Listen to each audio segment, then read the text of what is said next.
Imagine this, you finally decide to send some crypto to a friend, just $30 worth of Ethereum, nothing too crazy. You open MetaMask, copy-paste the address, hit send, and the wallet quotes you a $42 gas fee to move $30. Yes, really. You close the app immediately, you decide crypto is broken, and millions of beginners have hit that exact wall in the past 4 years. These days, it's not as bad, but when the network is congested, fees can stack up hard. But here's the part that nobody told you about. Ethereum isn't broken, you were just driving in the expensive lane. There's a much cheaper lane sitting right next to it, where that same $30 transaction costs less than a tenth of a penny. Same Ethereum, same wallet, same security. So today, we'll explain exactly why mainnet fees go so crazy in the first place, walk through the 3 biggest cheaper lanes you can switch to in under a minute, and show you how to get your money in and out without losing it to the most common beginner mistakes. My name is DC and you're watching The Coin Bureau.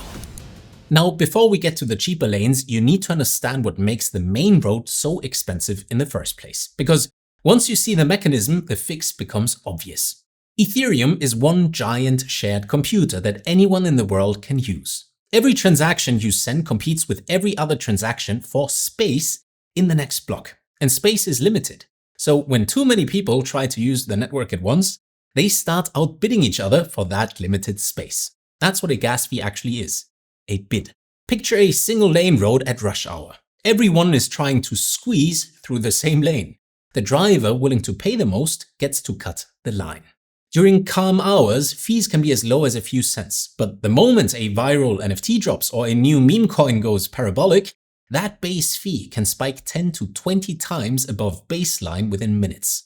That's why your friend got quoted $42 to send $30 worth of ETH. Not because Ethereum is broken, because they opened the wallet during rush hour. Which brings us directly to the fix. The technology that quietly turned a $42 fee into a fraction of a penny. Think of a layer 2 as an express lane built right on top of Ethereum. Instead of forcing every single transaction onto the main road, a layer 2 collects thousands of transactions, bundles them together, and posts one compressed summary back to Ethereum. Thousands of users split the cost of that one summary. So instead of you personally paying $10 in gas, you and 9,999 other people each pay a fraction of a cent. Same security, settled on Ethereum. Tiny, tiny fraction of the price. Now let's give it the official name. These express lanes are called rollups because they roll up thousands of transactions into one batch. And after a major Ethereum upgrade in March 2024 called Dencun, plus another one in May 2025 called Pectra, L2 fees dropped by 90 to 95% from where they used to be. Today, roughly 95% of all Ethereum activity happens on these express lanes. The mainnet has basically become the settlement layer underneath. The express lanes, however, is where everyone actually lives. Which brings us to the 3 express lanes you need to know about. Base, Arbitrum, and Optimism, the big 3. Let's start with Base. Base was built by Coinbase, the same company millions of beginners already use to buy crypto. It launched in August 2023 and currently processes 7 to 10 million transactions per day, the highest of any L2. A simple ETH transfer on Base costs around 1/10 of a cent. There's no native Base token to learn about, no extra accounts to set up, nothing weird. So if you already have a Coinbase account, going from I just bought some ETH to I'm selling it on Base for almost nothing takes less than 5 minutes. For a total beginner, this is genuinely the easiest on-ramp in crypto. Then there's Arbitrum, built by a company called Off-Chain Labs and live on mainnet since August 2021. That makes it the oldest and most battle-tested of the big 3. A standard transaction costs around half a cent. Now, what Arbitrum does best is depth. It has 400 to 500 apps, the deepest DeFi liquidity of any L2, and the longest track record. If you want to use the most advanced apps that exist anywhere on Ethereum, Arbitrum is where you go. And finally, Optimism. Optimism is interesting because it's not just one chain, it's the architecture that other chains are built on. Base actually runs on Optimism's open source framework called the OP stack. So does WorldChain, Zora, Inc., and over 20 other chains. So think of Optimism like an operating system.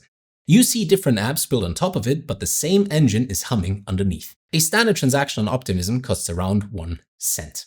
Now, it's important to understand there is no winner here. All three are fast, all three are cheap, all three settle to Ethereum. Which brings us to the part where most beginners actually get stuck, the wallet. You probably already know MetaMask. It's the most widely used Ethereum wallet on the planet. It works on every L2. But there's a catch. MetaMask does not auto-detect networks. So when you connect to Base or Arbitrum for the first time, you need to manually add that network in the settings under Networks. If you don't, your wallet will look completely empty and you'll panic thinking your money disappeared. A second option is Rabby. Rabby was built by the Debank team and it auto-detects networks for you. Connect to a Base app and Rabby switches to Base automatically. Connect to an Arbitrum app, it switches to Arbitrum. For someone hopping between L2s, this is genuinely a much smoother experience. The third option is Coinbase Wallet, which is separate from the Coinbase Exchange app.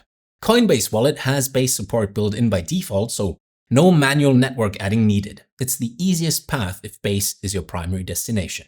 And here's what confuses every beginner. Your wallet address is the same on every L2. The exact same OX address you use on Ethereum mainnet works on Base, on Arbitrum, on Optimism, and all other L2s. But the assets on each chain are completely separate. So think of it like one giant house with different cabinets inside. Same house, but different drawers. The ETH in the Arbitrum drawer cannot mix with the ETH in the Base drawer until you physically move it. Which brings us to that move. This is called bridging. Getting your money onto an L2.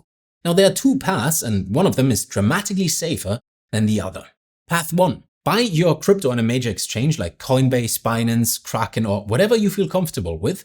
When you go to withdraw, you pick the destination network from a dropdown. And instead of selecting Ethereum mainnet, you select Base or Arbitrum directly. Now the exchange handles the routing. You skip the expensive mainnet entirely. This is the cheapest, easiest, and generally safest path for any beginner. Path 2. If you already have ETH on mainnet, you use the official bridge for that L2.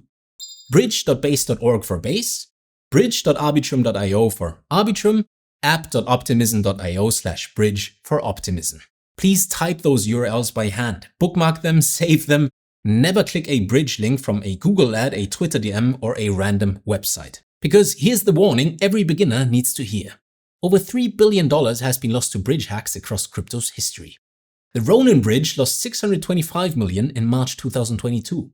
Wormhole lost $325 million in February 2022. Nomad lost $190 million in August 2022 and Multichain lost roughly $210 million in July of 2023. Sadly, these aren't random horror stories. They were almost always third-party bridges, not official ones. So the rule is simple. Use the exchange withdrawal or use the official bridge.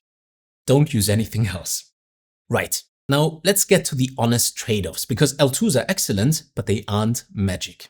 The first major trade-off, withdrawing back to Ethereum can take up to 7 days on the official bridge.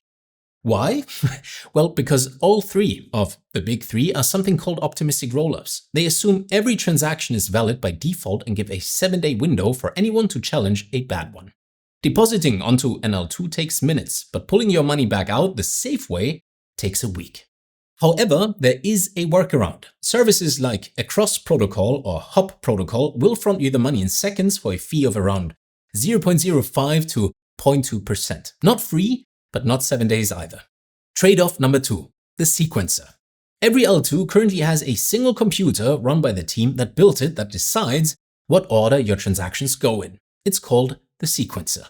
And if it goes down, the entire L2 freezes.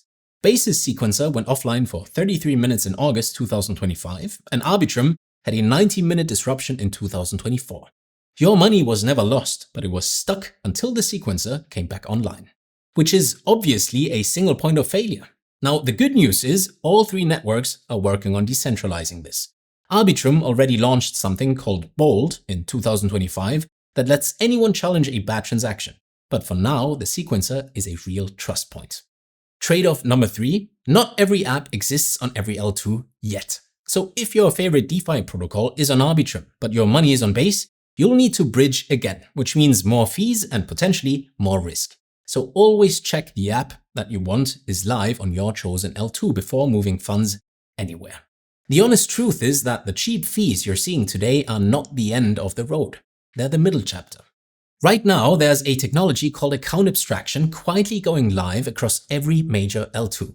It's based on a standard called ERC4337 and a follow-up upgrade called EIP7702 that activated on May 7, 2025.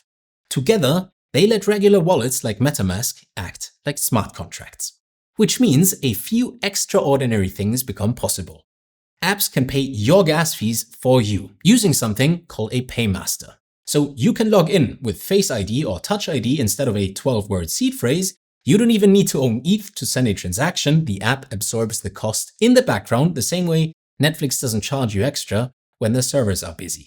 And thankfully, this isn't theoretical. Over 26 million smart wallets have already been created and more than 170 million transactions have flowed through this new system. Coinbase Smart Wallet uses it right now. Some apps on Base already let you transact for literally zero fees because the app picks up the bill. So tie this back to where we started. The $42 fee that scared a beginner of Ethereum is now a 1 cent fee on Base. Soon it'll be a 0 cent fee because the app behind the screen pays it for you. You won't add networks, you won't manage gas, you won't even see the word ETH. You'll just press a button and the transaction will happen. Ethereum is not getting harder, it is getting easier. And the people who learn the express lanes today are the ones who'll glide through the version where there's nothing left to learn. So here's the question worth thinking about before you close this video. Will you stay on the expensive lane, potentially paying $42 to send $30 worth of ETH because mainnet is the only Ethereum you've ever used? Or will you spend the 2 minutes it takes to add Base or Arbitrum to your wallet, withdraw $20 from your exchange straight to that L2 and finally use the version of Ethereum that almost everyone else already lives on? So if you've been using L2s already, or if you are about to, then please let me know in the comments down below. And if you want to understand exactly how stablecoins like USDC fit into this whole L2 economy and which ones are the safest to actually hold on Base or Arbitrum, then you should definitely check out our beginner guide on stablecoins right over here. Thank you all so much for watching and I'll see you again very soon. This is DC signing off.